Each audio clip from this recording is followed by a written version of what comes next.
Hi friends, మీరందరూ ఎలా ఉన్నారు? ఇవాళ మా ఇంట్లో స్పెషల్ ఆంధ్ర స్టైల్ ఉప్పిడిపిండి. ఉప్పిడిపిండి అంటే చాలా మందికి ఇష్టం.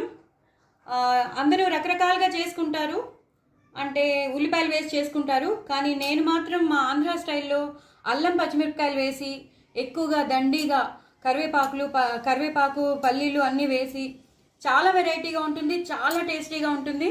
Maximum Thursday evenings, Saturday evenings అదే ఒంటిపూట ఫాస్టింగ్ ఉన్న వాళ్ళందరూ చేసుకుంటారు. కానీ ఇప్పుడైతే అందరికీ చాలా ఇష్టం, పిల్లలకి పెద్దలకి అందరికీ ఉప్పిడిపిండి అంటే మహా ఇష్టం. సో మా ఇంట్లో ఇవాళ స్పెషల్ ఇది ఫ్రెండ్స్. మీరు కూడా చేసుకుని ట్రై చేయండి. నేను తప్పకుండా దీని రెసిపీ మీకు పంపిస్తాను, తిని ఎంజాయ్ చేయండి. ఓకేనా? మీరు సబ్స్క్రైబ్ చేసుకోండి, షేర్ చేసుకోండి, అందరికీ షేర్ చేయండి. చేసుకుని వాళ్ళు ఎవరైనా ఉంటే తప్పకుండా సబ్స్క్రైబ్ చేసుకోండి. దీని రెసిపీ మాత్రం నేను మీకు కంపల్సరీ పంపిస్తాను ఫ్రెండ్స్. చేసుకుని ఎంజాయ్ చేయండి.